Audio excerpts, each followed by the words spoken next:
So as Bill said, I came to teach here in 76, and I'm about to retire. So the natural question is, what was it like back in those days, and has it changed?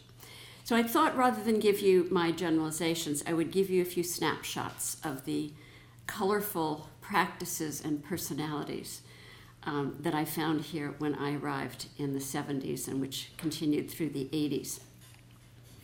For starters, the building was cold, very cold.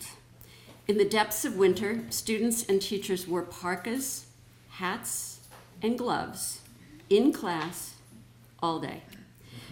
Fortunately, we had fingerless gloves, so we could continue to take notes. Sometimes you could see your breath. There was also no air conditioning, so early fall and late spring were stifling. Why?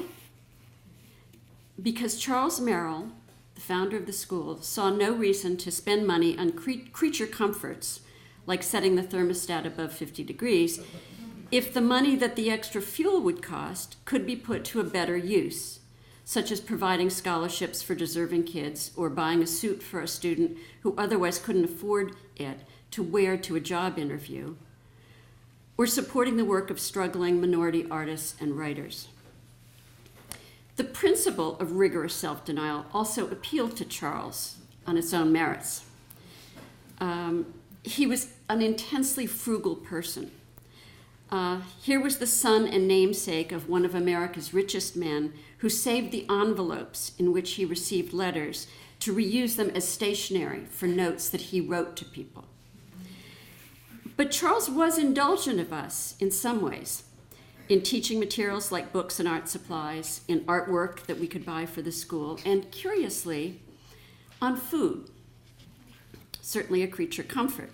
The school's cook, Isla Moore, had an unlimited budget, and so her ingredients were what we would now call well-sourced. Every morning, tantalizing aromas would drift up the staircases as she roasted and baked.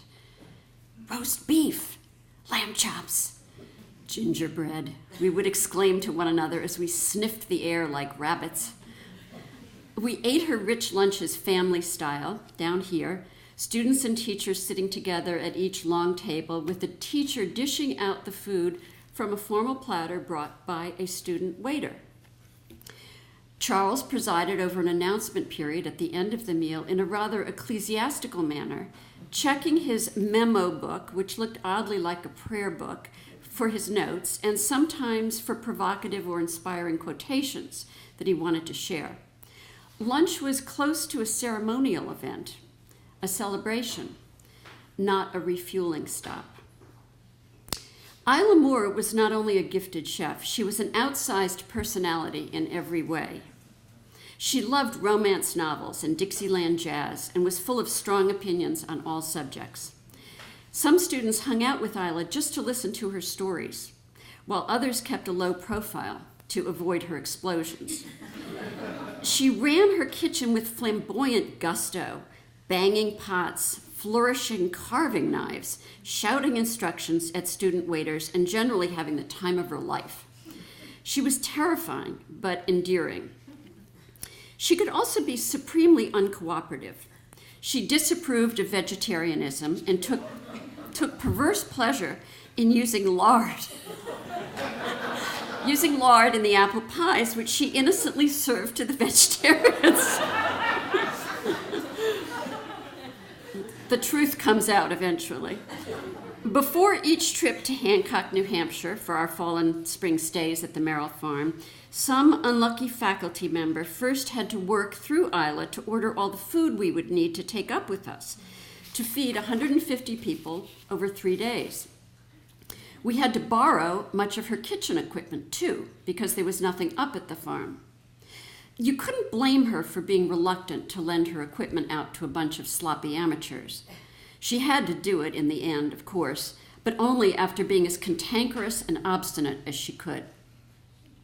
An equally colorful, though more forbearing personality in the kitchen was our custodian, a craggy retired fisherman from Nova Scotia named John McIsaac. John would lean against a stool, peeling great mounds of potatoes for Isla while listening to her stories and telling his own.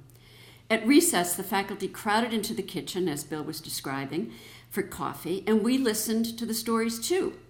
Students then had to help out a lot more with school upkeep than they do now. And as assistants to John on maintenance tasks, many of them learned for the first time how to use tools and fix things. John treated the kids firmly and kindly, with gruff amusement at their lack of practical knowledge. "They may know Latin, but they sure don't know how to use a screwdriver," he would growl. The Hancock trips then required more ingenuity and hardihood than our current trips to Camp Winona do. Students and their faculty chaperones slept, or tried to, in sleeping bags in the lofts and stalls of two enormous dilapidated barns. Charles prided himself on ordering fresh hay. It's really unbelievable when I think about this. Fresh hay each time to cushion our sleeping bags. There were no showers for the kids, but a lucky teacher might snag a chance at the one tin shower stall in the cottage, a ramshackle refuge for faculty when they were not on duty. Teams of students, supported by a few hardy teachers, prepared meals for the whole school in a primitive kitchen area carved out of a nook in one of the barns. A liner from a bicycle tire was threaded through the door of the refrigerator and fastened to a nail on the wall to keep the door closed. The oven doors could not be closed completely at all, and the gap always had to be covered by layers of tin foil. Sometimes the stove gave you an electric shock, but only if you touched it. All of these difficulties were taken for granted after a student's first trip to Hancock, and the student cooks prided themselves on their resourcefulness in coping with them. So what's the point of all this? Well, Mr. Merrill made a very conscious decision about what he wanted his school to be.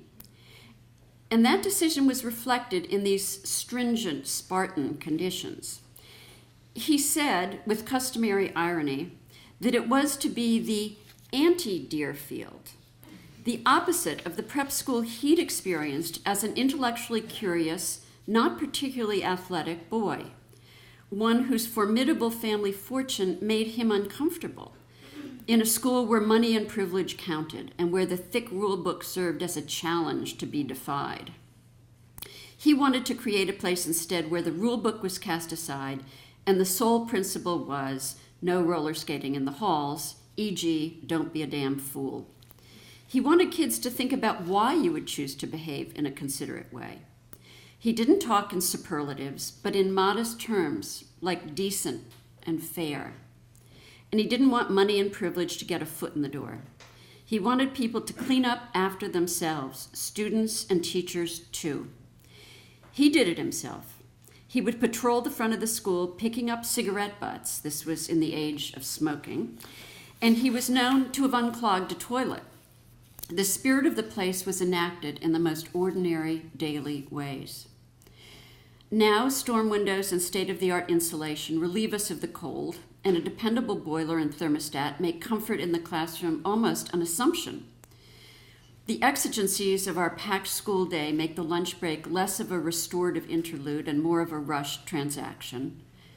Camp Winona is up to code in ways the Merrill Barns never were, and our students, your children, are safer for it.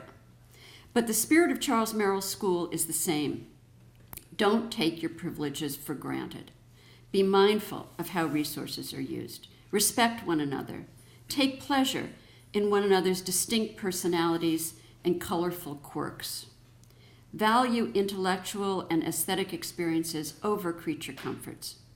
And never think you are too important to unclog a toilet. Thank you.